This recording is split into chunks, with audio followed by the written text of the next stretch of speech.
بسم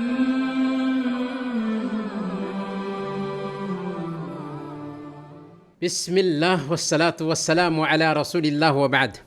پیارے بھائیوں اور دینی بہنوں، السلام علیکم ورحمۃ اللہ وبرکاتہ۔ آج ہم بہت ہی اہم اور پیارا ٹاپک لے کر آپ کی خدمت میں حاضر ہیں، اور وہ ٹاپک ہے ہم اپنی آمدنی کی بچت کیسے کریں۔ ہم اور آپ کماتے ہیں، اور ایک آدمی جب محنت اور مشقت کر کے کماتا ہے تو اس کی فطری خواہش ہوتی ہے کہ وہ اپنی کمائی کا پھل دیکھے، ثمرہ دیکھے۔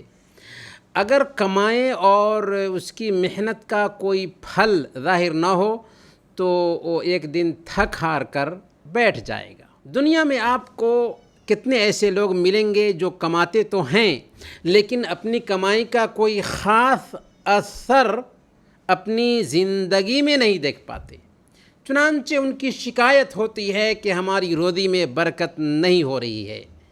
وہ ہمیشہ پریشان رہتے ہیں۔ اس کی بنیادی وجہ زندگی میں بدنظمی اور بے ضابطگی ہے، بے ڈھنگا پن ہے۔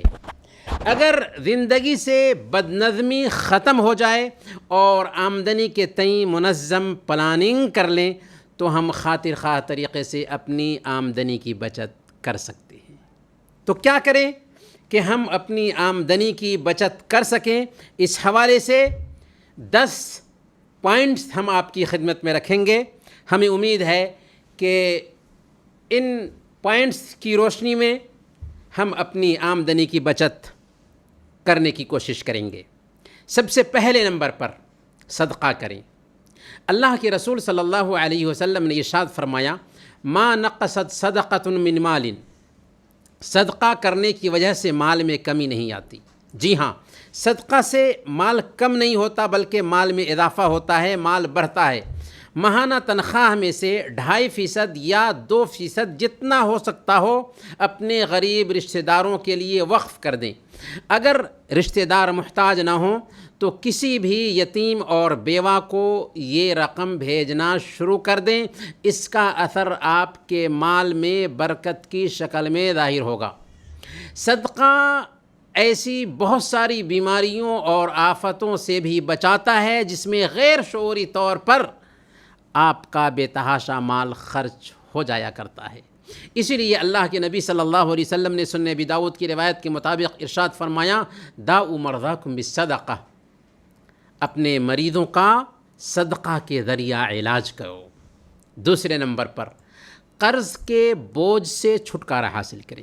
اللہ کے رسول صلی اللہ علیہ وسلم نے قرض کے بوجھ سے اللہ کی جناب میں پناہ مانگی ہے، اس لیے قرض سے بالکل دور رہیں۔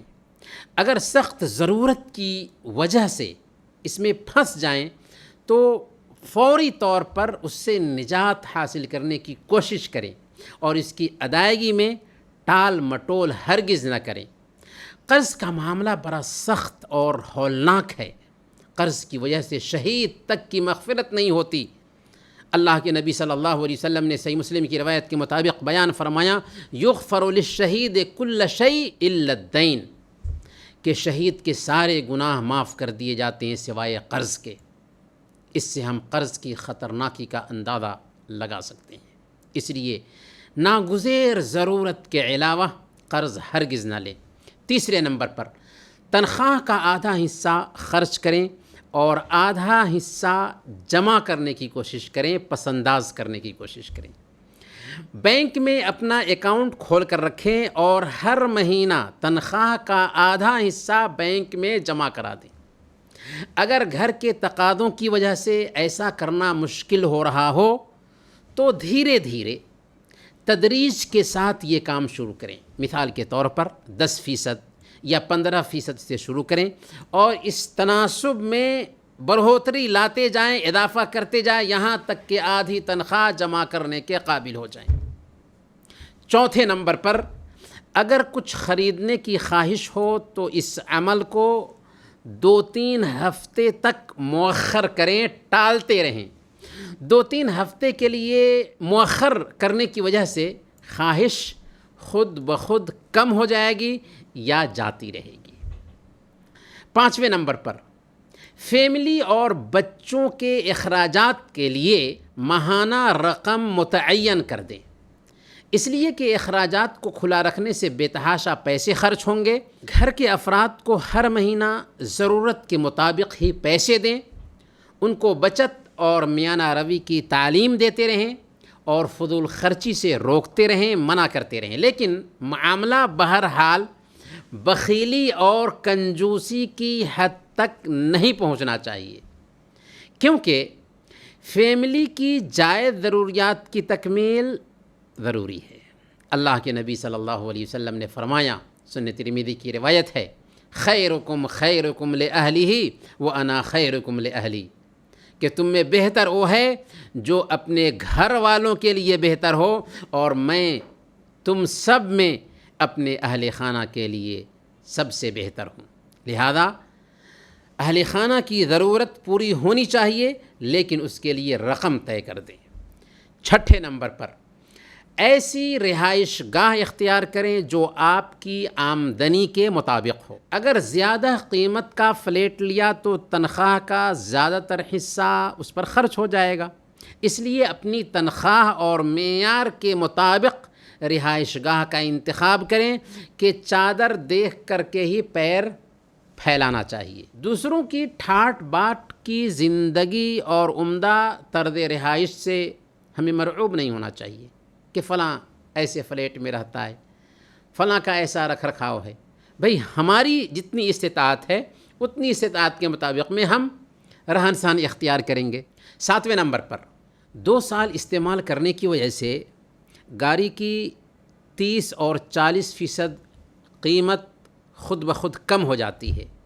نئی گاڑی خرید کر قیمت میں اس قدر کمی کا فائدہ حاصل نہیں کر سکتے، اس لیے پہلے یا دوسرے ماڈل کے جانے کے بعد اگر گاڑی خریدیں تو آپ کو اندازہ ہوگا کہ آپ نے اچھے خاصے مال کی بچت کر لی ہے، اور اس سلسلے میں عام لوگوں کے نظریے کی بالکل پرواہ نہ کریں کہ وہ اس وقت آپ کے کچھ کام نہ آئیں گے جب آپ ایک کوری کے محتاج ہوں گے۔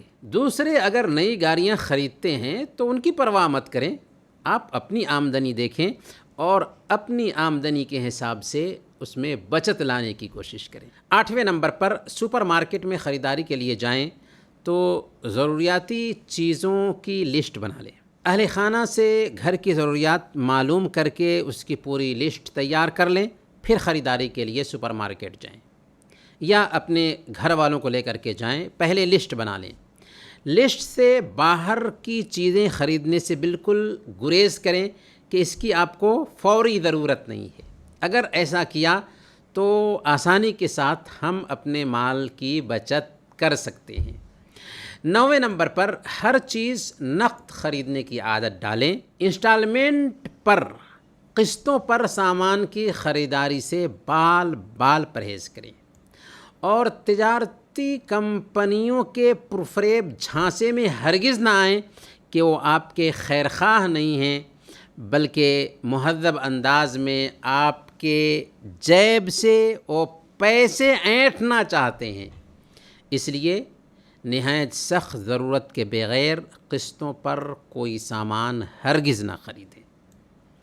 اور آخری نقطہ یہ ہے کہ ڈیوٹی کے علاوہ بھی پارٹ ٹائم کرنے کی اگر اجازت مل جاتی ہے اور ایسی گنجائش پائی جاتی ہے کہ پارٹ ٹائم کر کے اپنی آمدنی میں اضافہ کر سکتے ہوں تو ایسا کوئی وظیفہ ضرور تلاش کر لیں، لیکن یاد رکھیں سودی بینکوں پر مبنی جو تجارتی کمپنیاں ہوتی ہیں ان میں سرمایہ کاری کرنے سے بچیں کہ اس سے مال میں اضافہ نہیں ہوگا بلکہ کمی ہی آئے گی، اور ایسی کمی آئے گی کہ آپ کو اندازہ بھی نہیں ہوگا اور عجیب طریقے سے آپ دیوالیہ ہو جائیں گے۔